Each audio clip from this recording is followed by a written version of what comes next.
Hello, ladies and gentlemen.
Hello and good afternoon.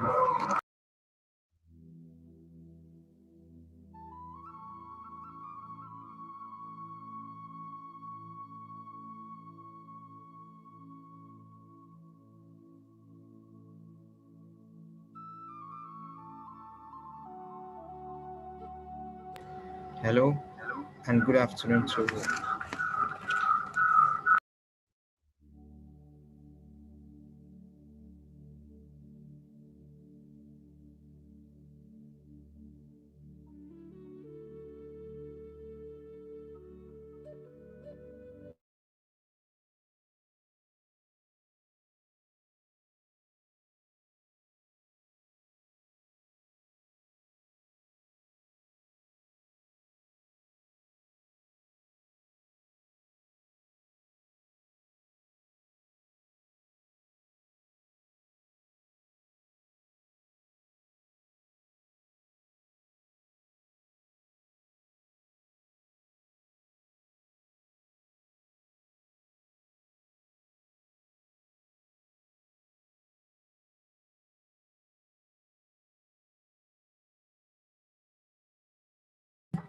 Hello.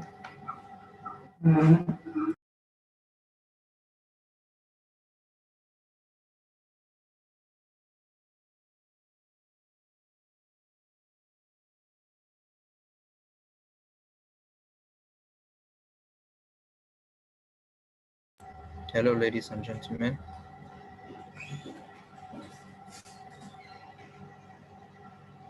Hello, everyone. Hello and good afternoon. Welcome to MEHID-Africa 2021 Day 5.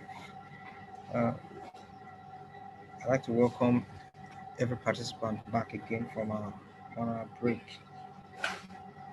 Earlier in the day, we had a documentary on e-health and health informatics sites and services by Ultimate Health HMO, ICT, University of Benin. We would watch some clips on e-health, and then we saw a documentary on e-health and health informatics sites and services at the University of Benin Teaching Hospital. It was quite an interesting one. It showed sights and sounds of e-health and health informatics processes and procedures, and how the fiber optics have been laid around the hospital and what it entails to daily run the process. And University of Benin Teaching Hospital, quite a large project it is, and it continues. We'll be seeing some poster abstracts now going forward. Welcome once again, and thank you for joining us.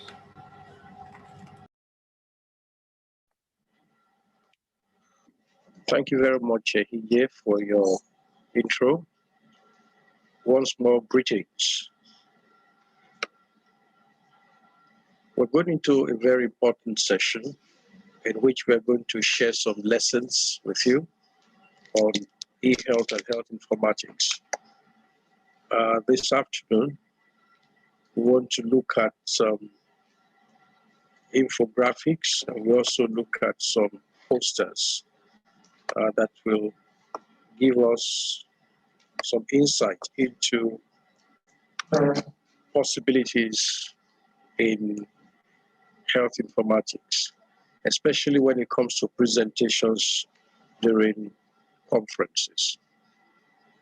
We do hope that the lessons we're about to share will make a difference in our communication of health informatics and e-health.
I suppose we can all view what we have on the screen right now.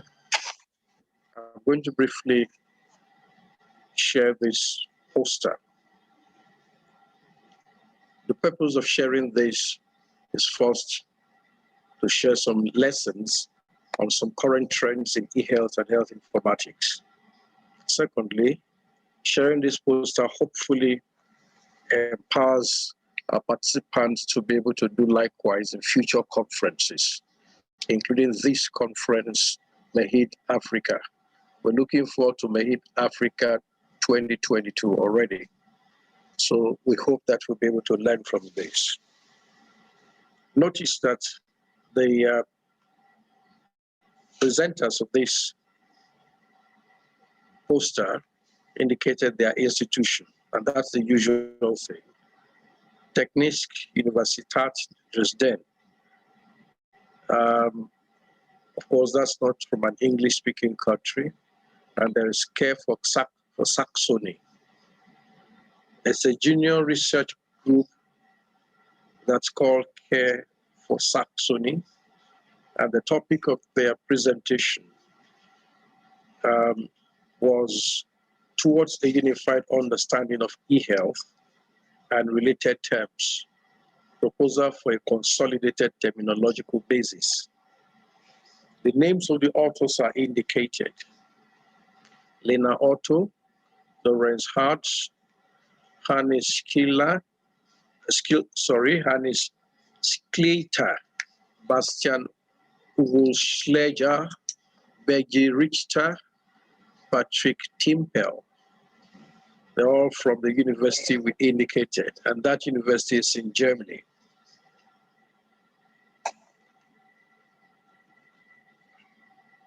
The background is potential of e-health.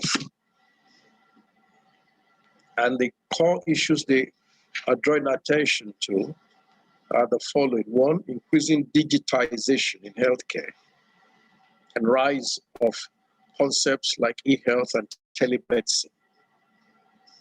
Two, high potential of e-health and related concepts.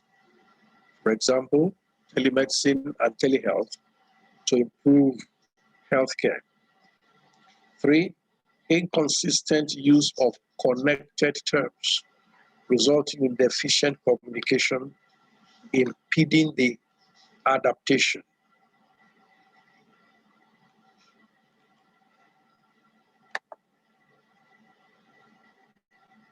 So here, the authors have provided a background to show that the health systems in many countries are interested in e-health and health informatics and those other components of these that enable or facilitate health services.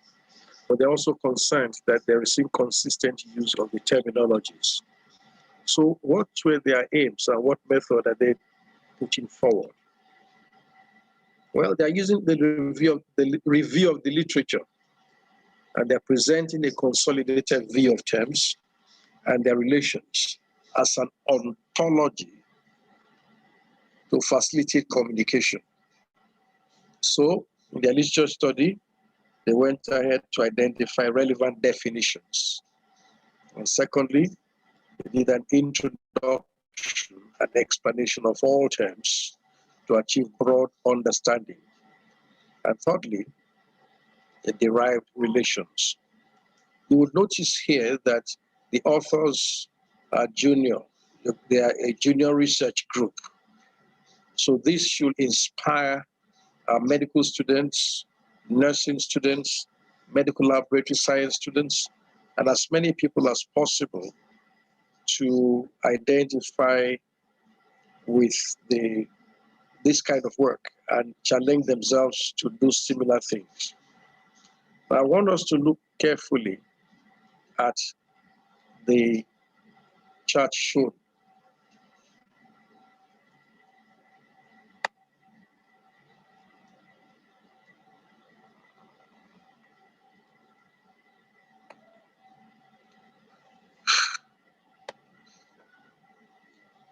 So let us then look at the text that follow. The definition of terms as identified in the literature are as follows. E-health, defined as tools and services that can improve prevention, diagnosis, treatment, monitoring, and management with use of information and communication technology. For telehealth, the terminology they got was health services delivered by all existing healthcare providers over distance with the use of ICT. That's telehealth, as defined by the WHO. And then telemedicine, healthcare services delivered by physicians over distance with the use of underlying technologies, telematics, ICT, affected by digitization. Okay, so let's look at distinction of E and M health, telemedicine and telehealth, based on focus on health or wellness or well-being. And the table under shows us the concepts that the authors wish to promote.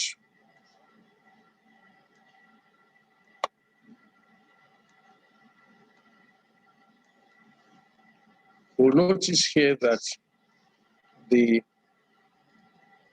use of ICT cuts across e-health, m-health, telehealth, telemedicine, those terminologies.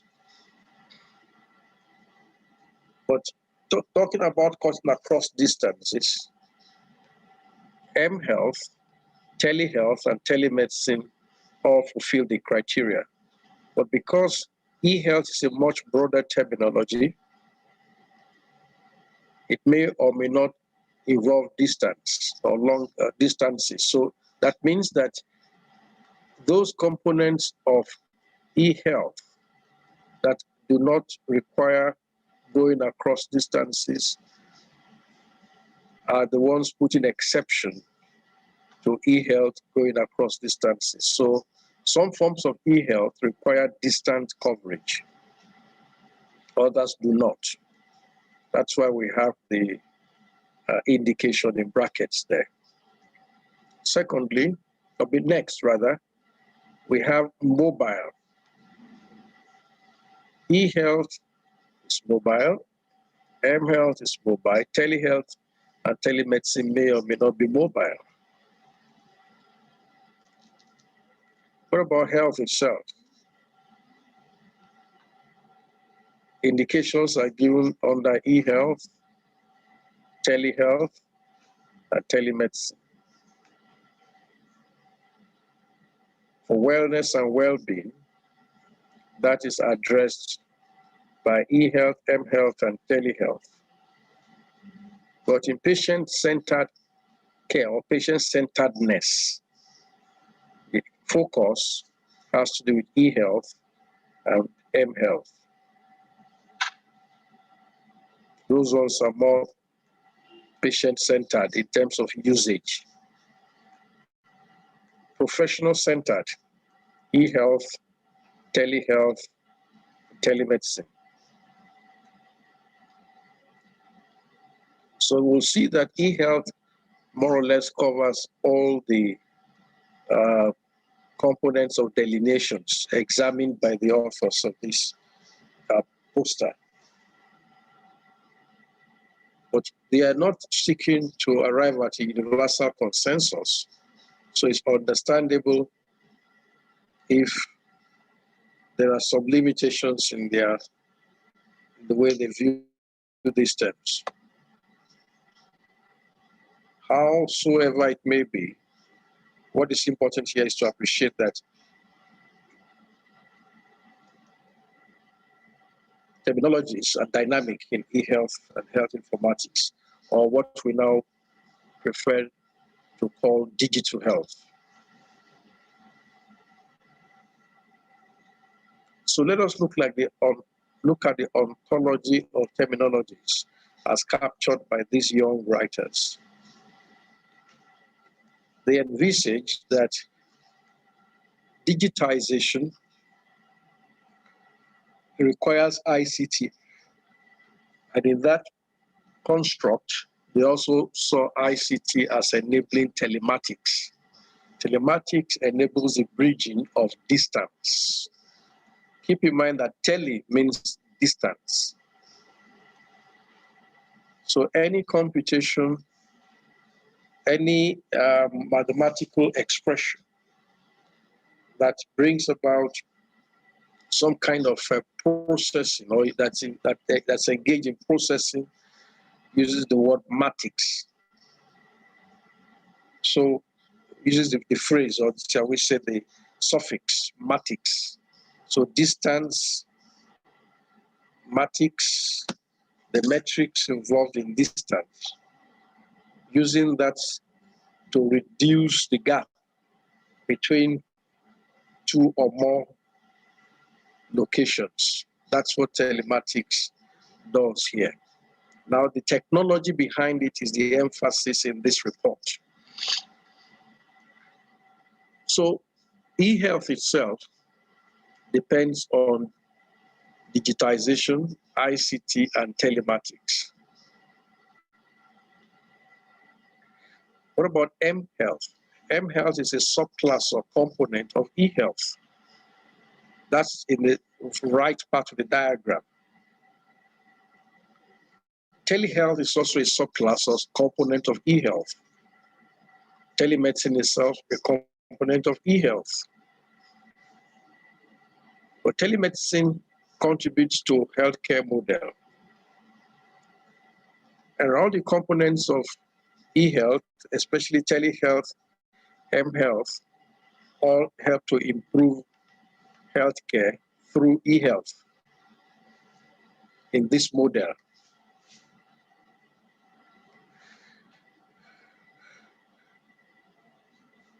And the components of this model are the service provider, the patient, and a funding agency.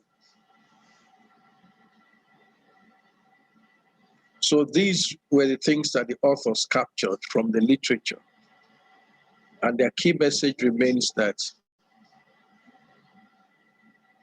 terminologies needs to be examined closely. So in their conclusion, you stated next steps to achieving a better understanding of terminologies.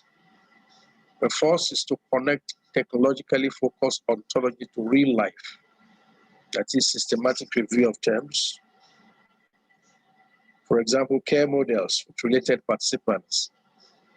The secondly, to verify possible extensions of proposed ontology using systematic review for terms. The fourth stated that their presented work was intended to further enhance discussion and thereby improve quality of telemedicine and research and innovation.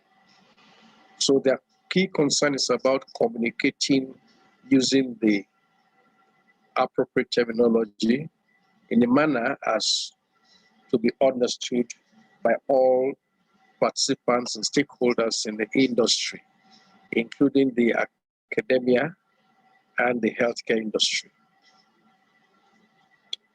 Thank you very much.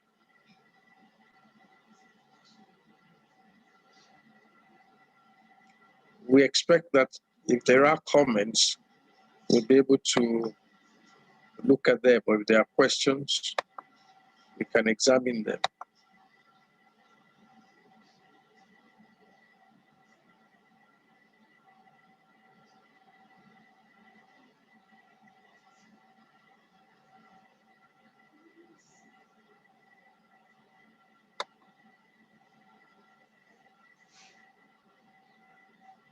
Okay, we don't seem to have questions or comments,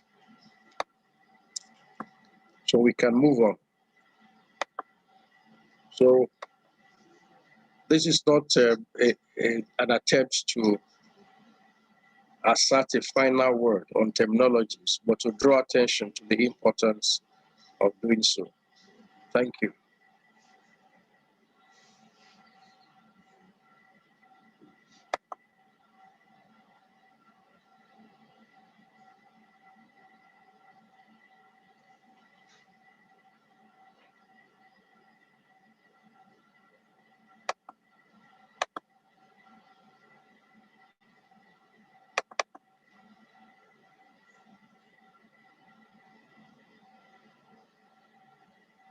So here we have another poster for usage.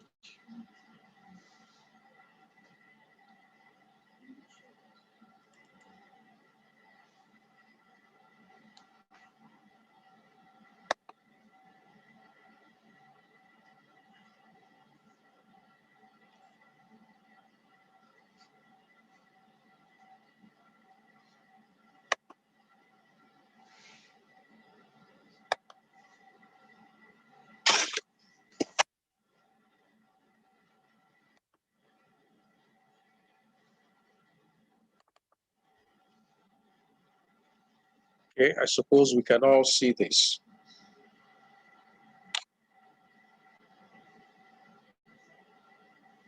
The typical pattern of presenting a poster at a conference is for the author, the presenting author, to stand beside the poster.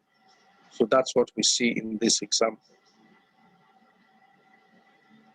The author is holding her copy of the poster. So let us look at this closely.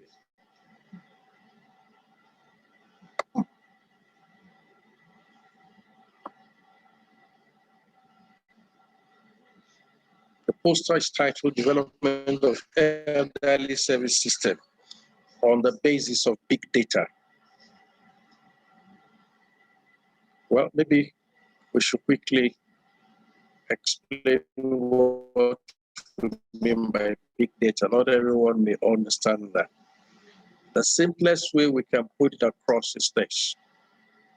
When we have a cumulative of a large volume of data from different disciplines and different sectors, different systems, when we have such huge data, we call it big data. We are able to look at the interconnectivity between the data, the correlations between them, and possibly even test associations. We begin to see relationships that may not be apparent in our everyday life. That's what big data enables us to do. So these authors have looked at how elderly service system may be developed based on big data. Of course, in the absence of health informatics that's properly so developed, we cannot be talking of big data. So the authors are Anne Kusisto and Paula Asikainen. Administrative center, they're both based in Finland.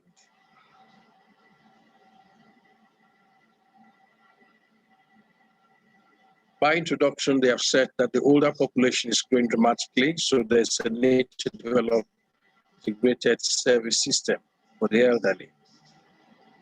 The aim of their project was to create a plan for development of older people's services as part of a statutory provincial well-being plan. The welfare plan, according to them, describes the principles, objectives, and proposals for measures of the province's organization of integrated social and healthcare services. So the materials and methods. The data was gathered from the Socanet Indicator Bank. It is a National Institute for Health and Welfare Information Service. The anonymous data is based on registers and contain data on the aging and operational capacity of people over 75, numbering 24,347 people. Between 2014 and 2015 and 2016, the following indicators were assessed on the basis of registered data: national health quality recommendations, service structure for elderly care, health and functionality, use of public health and support services. The data was analyzed by using descriptive statistical methods. The objectives of the plan and the proposals for measures are based on the guidelines drawn up on the basis of statistical data and on national recommendations and legislative requirements. Now the results. They found the priorities for the plan and the proposals for action to be the following: customer-oriented services, easing the service structure by developing home care, and the regional integration, promoting well-being and health, developing alternative housing services, and increasing digital and electronic services. The plan defined objectives, measures, and responsibilities for developing elderly care.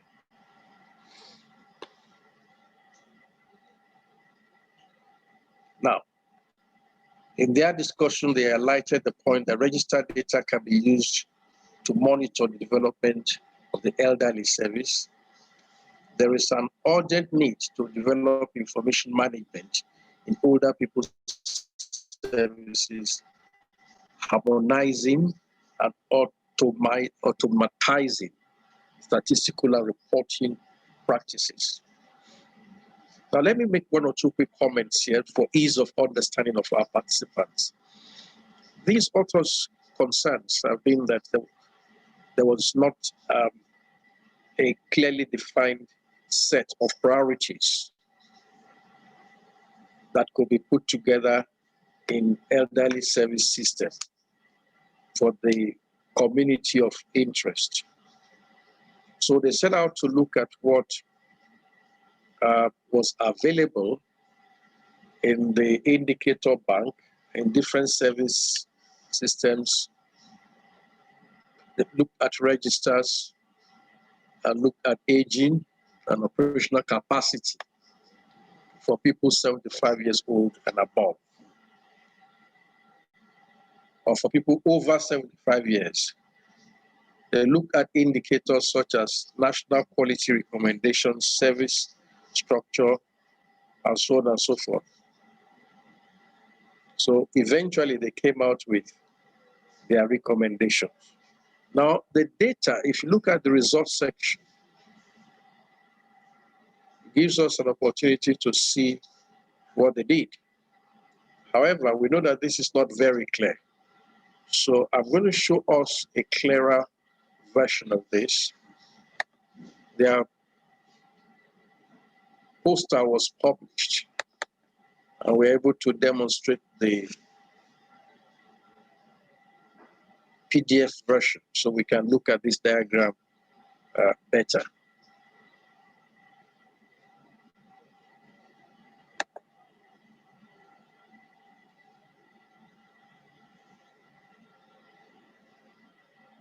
Sorry, I'm about to share the diagram.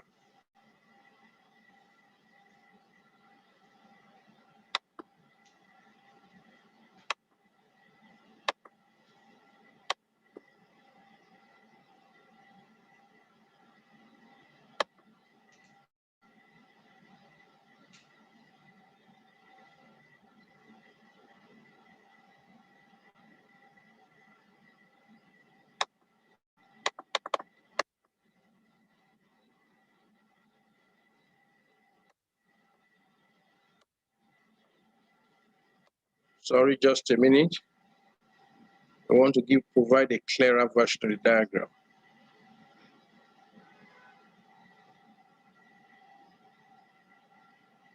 We hope this is a bit more readable than the previous one.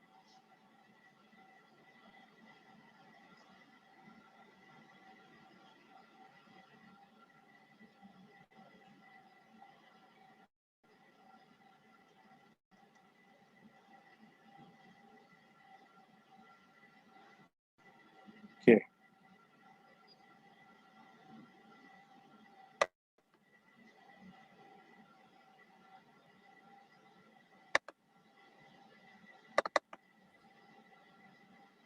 So we hope that this is readable this time. So if you look at the diagram closely, data from Finland is compared with data from different components of the country. And we're able to look at how they all compare. Now, what are we measuring here? We're looking at the extent to which recommendations apply to persons who are over 75 years old. So the title is the proportion of people in percent over 75 who are in regular home care compared to national recommendations in Finland, in the province of Satakunta, and in 17 municipalities in 2015 and 2016. So the blue vertical bar shows 2015 and the red shows 2016.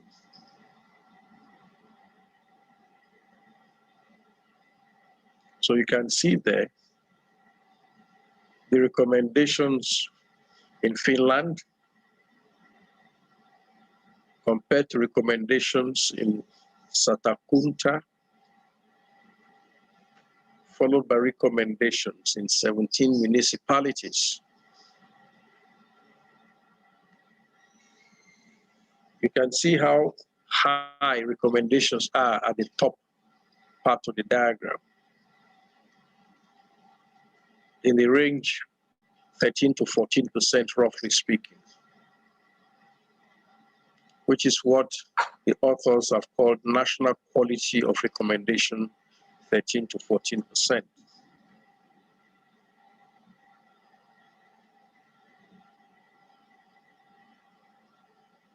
So based on these, they were able to derive the recommendations that were essential.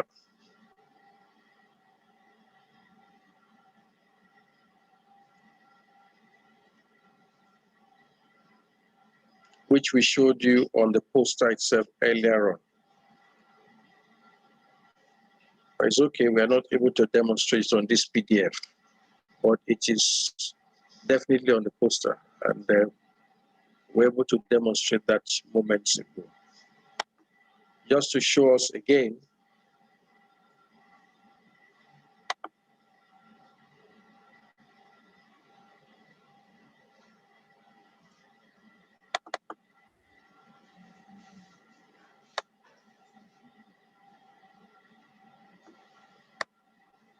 here we have the priorities. Customer-oriented services, regional integration, promoting well-being and health, developing alternative housing services, increasing digital and electronic services. So that brings us to the end of this poster.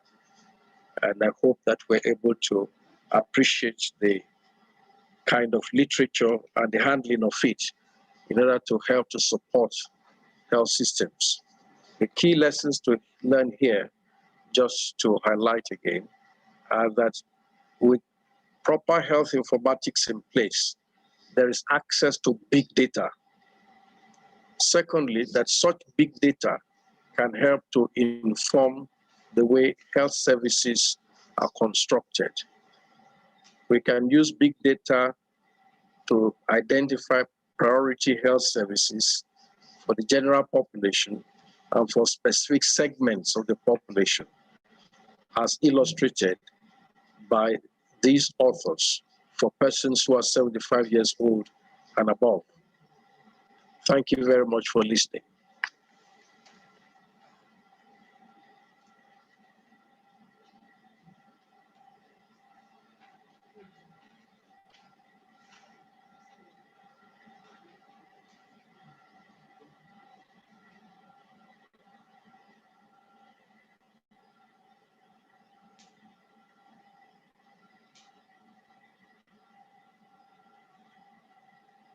Next, we're going to look at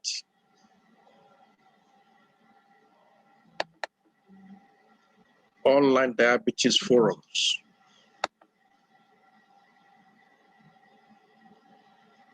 It's an interesting poster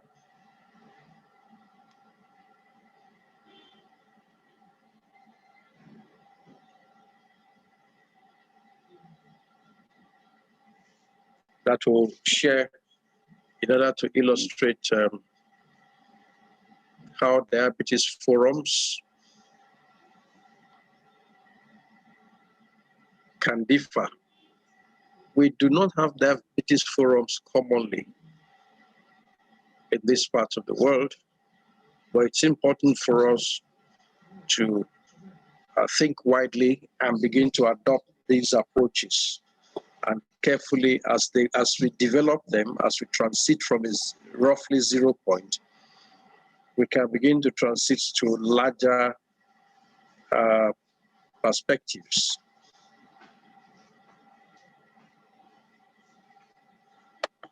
But we'll look at the content of this presentation first. Okay, now with the screen before us, we're able to look more closely at important contents. Very clear. But I'll read it from what I have.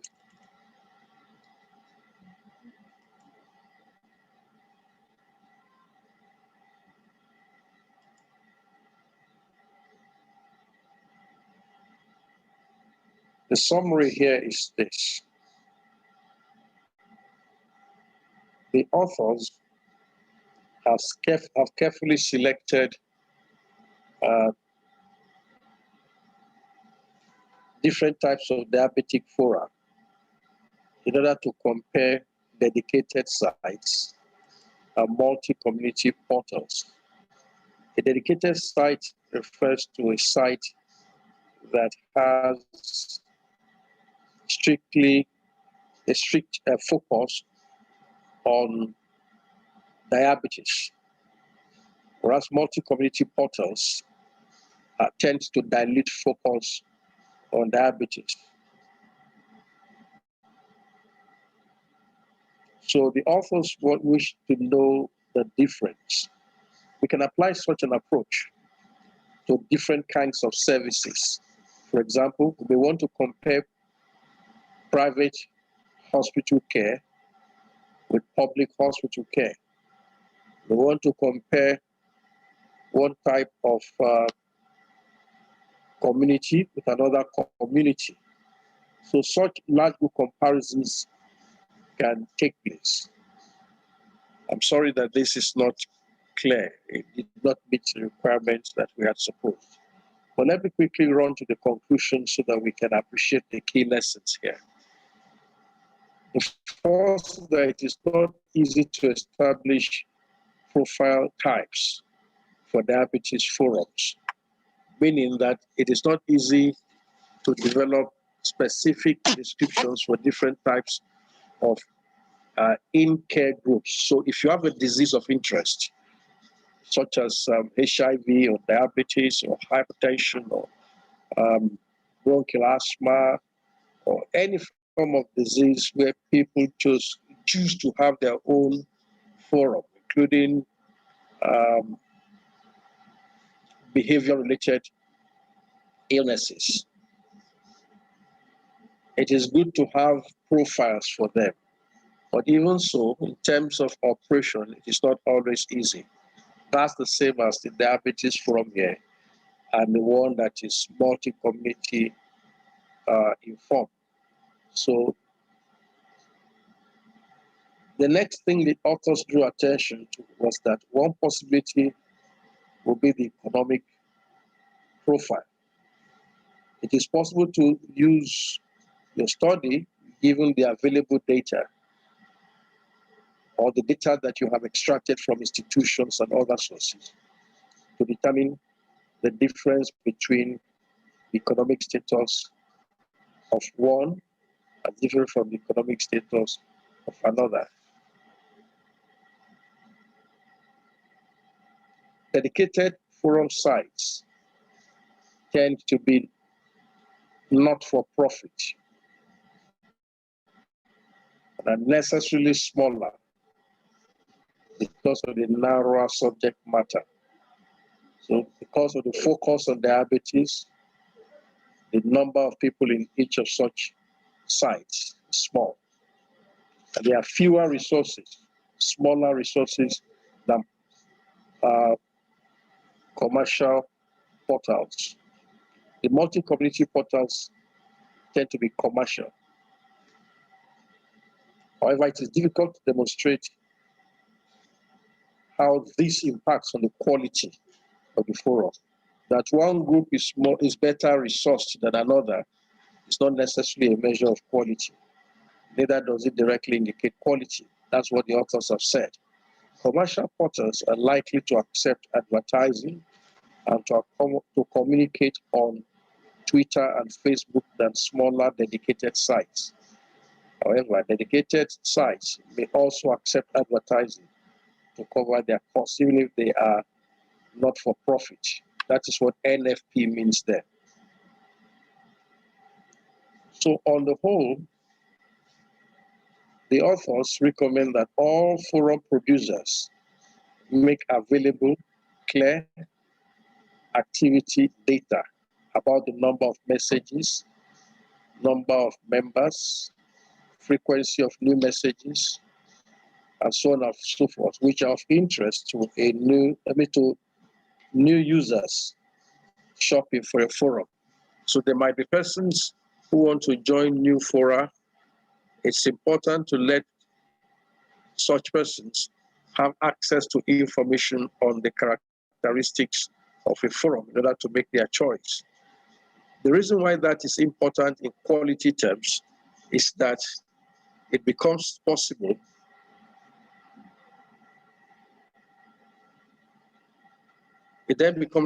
for people to appreciate which they may choose by their own quality assessment. Quality here would then be what is determined by a proposed user and not necessarily a finalistic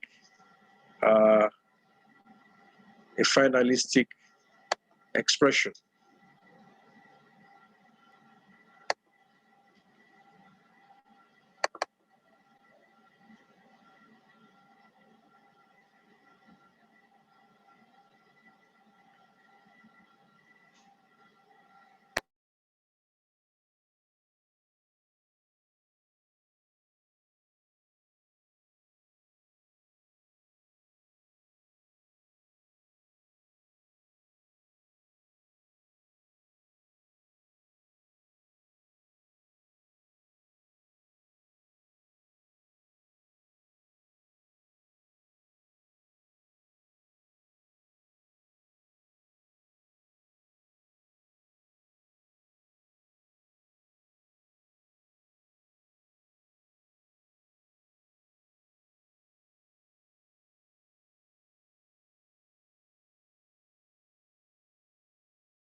Next, we're going to look at some infographics, which will hopefully excite us and make us appreciate the kind of communication we should be having concerning e-health and health informatics, or digital health, as the case may be.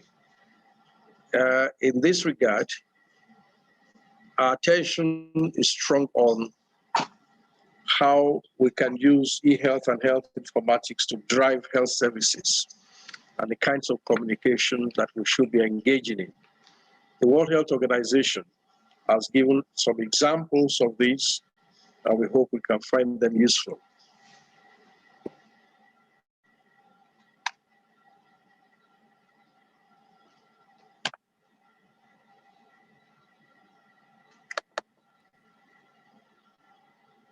The first one that should be of interest to us is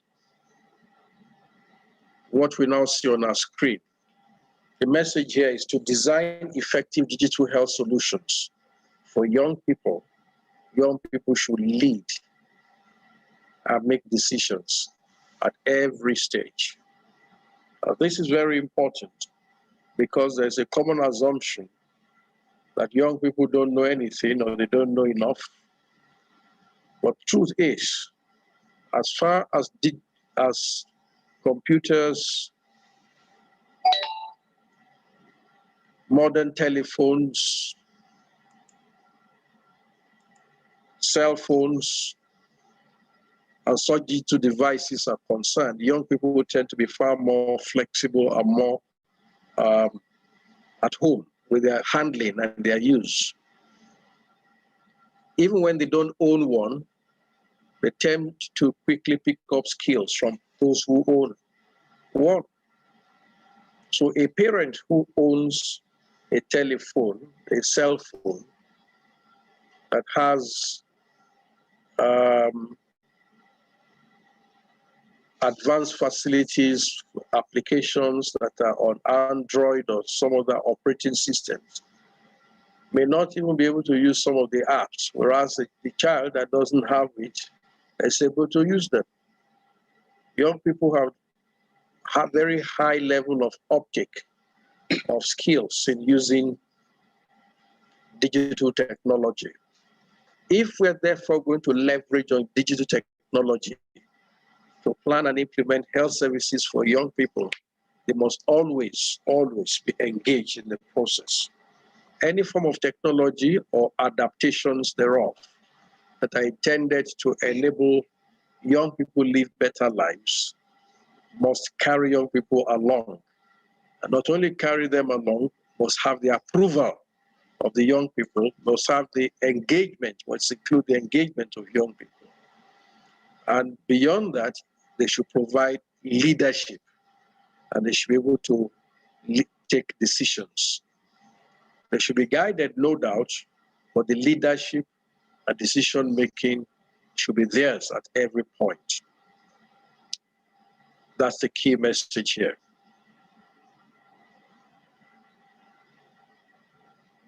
All right, so please note that this is a World Health Organization material. It's available free of charge, okay?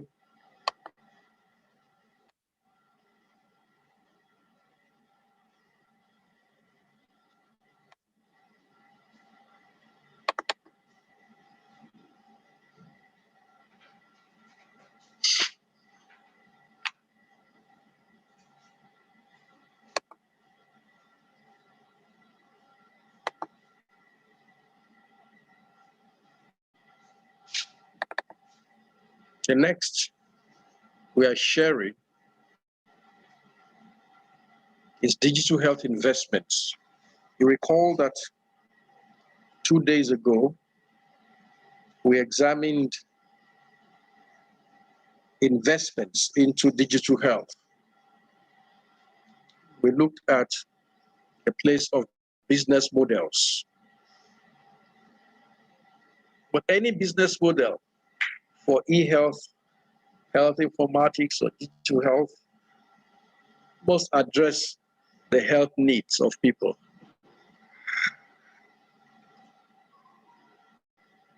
Any investment that is not targeted at problem solving is a waste, because it is the solving of problems or the provision of solutions that is at the heart of business. So investments should address at least a health need. An investment should not seek to duplicate existing digital tools or systems. A mere duplication of what already exists does not amount to a healthy investment. Thirdly, digital health investments should be locally relevant. So if the government is going to allocate funds, or a businessman is going to set up a business, or a community is making contributions towards improving the digital content of their health services, they must make sure that there is local relevance. That is, must be appropriate to the local context. It must be what people can understand, people can use, and people can appreciate. And that means people must be carried along.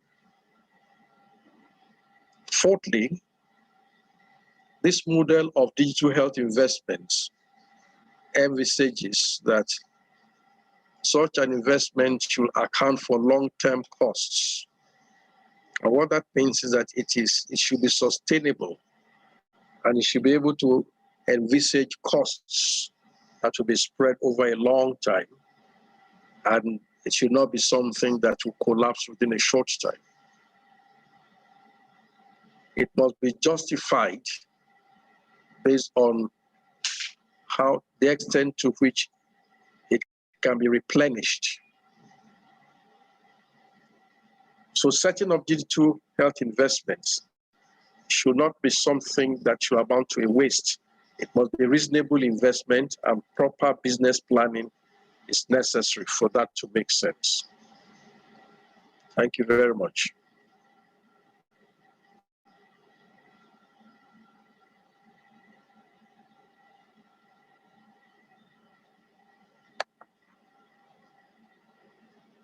Thank you very much, Ononiwu Richard. Thank you very much, Angela Asom. Dr. Angela Asom was a classmate, and thank you for coming online to participate here.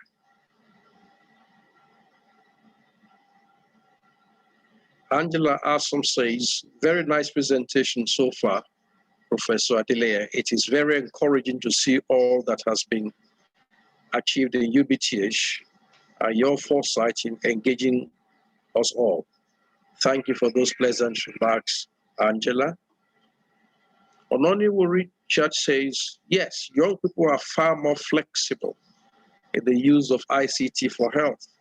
Their level of adoption and use of e-health applications is high, as findings from our study show.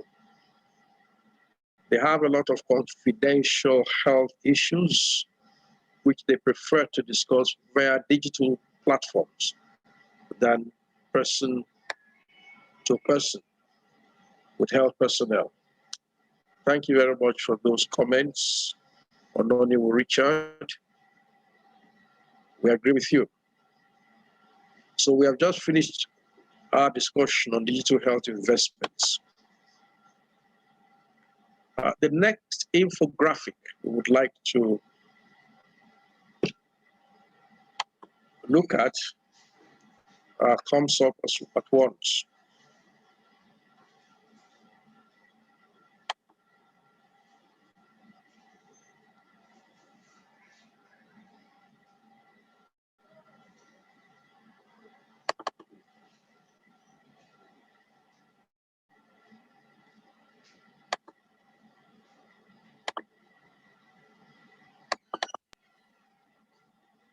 No digital quick fixes.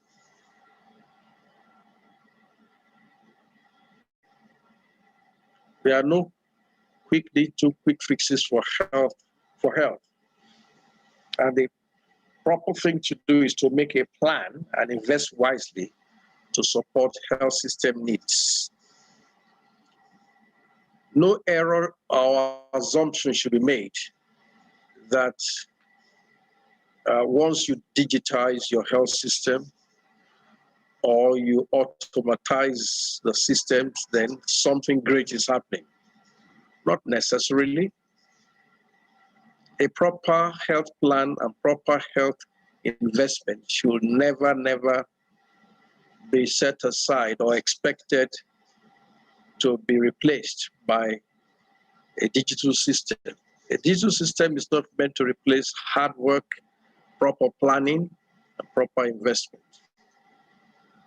What digital health does is to enhance what we have planned.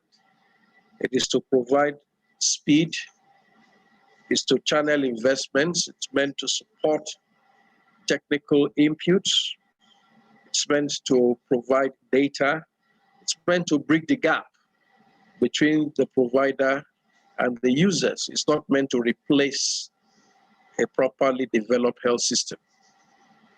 So that's the key lesson in this infographic. So you can see what's going on there. It's a planning process, and people should get involved in that. Supported by modern ICT, but not replaced by it. Thank you.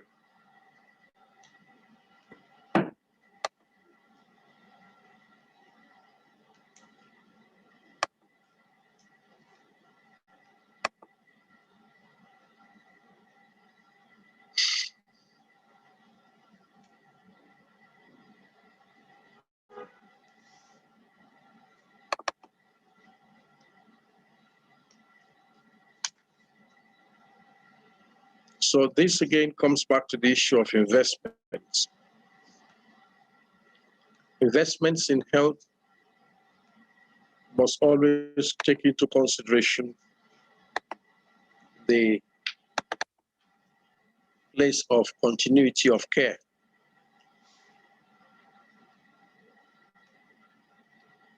And this continuity has to do with the entire lifespan of humans and within the entire span of care required for a particular condition of interest. So digital health systems should be coordinated to support that. So from the time pregnancy is diagnosed through the time of antenatal care, access to information, access to services, All of these are depicted in the picture that we can see.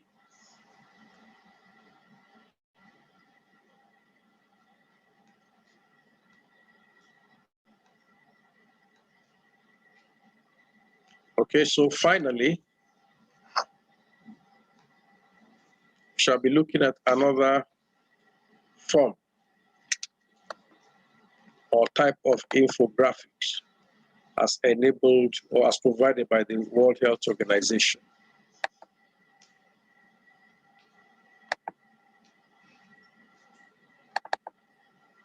So as we can see here, young people again are in focus. Young people are experts on their own health needs, the technology they use, and how they access information. So to design sustainable digital solutions for young people's health, listen to them. Just listen. Listening is a core component of such designs and thoughts and plans of any service directed at young people. And the social context of their needs must always be prioritized in the design. Eventually, as we showed earlier, they must provide leadership and they must be decision makers in the process. Thank you very much.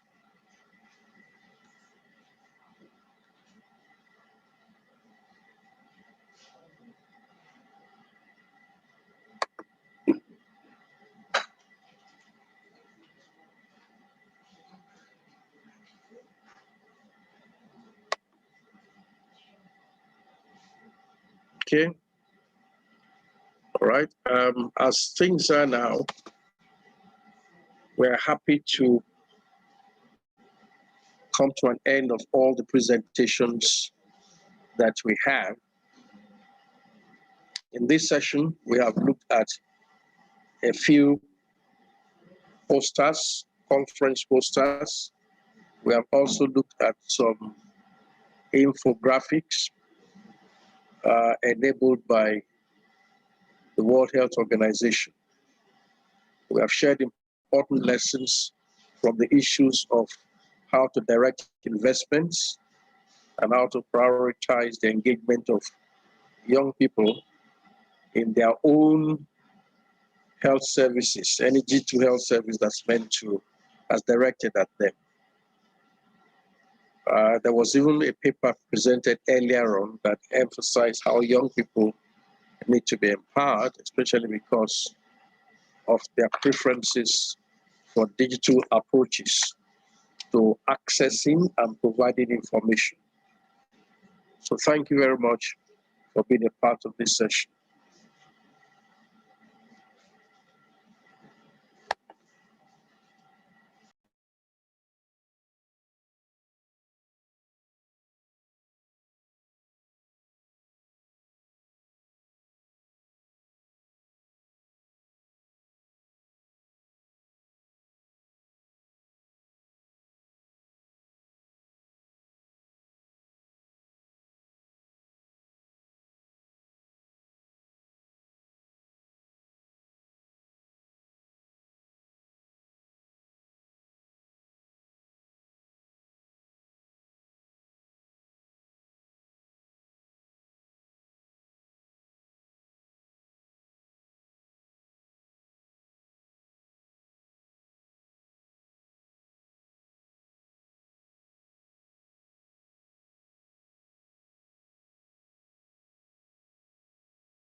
Welcome back to the MEHID-Africa 2021 e-Health and Health Informatics Conference.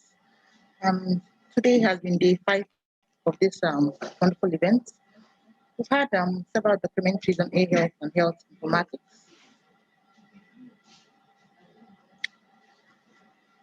And thereafter, we went on to look at a couple of posters of upcoming conferences, and we looked at several infographics.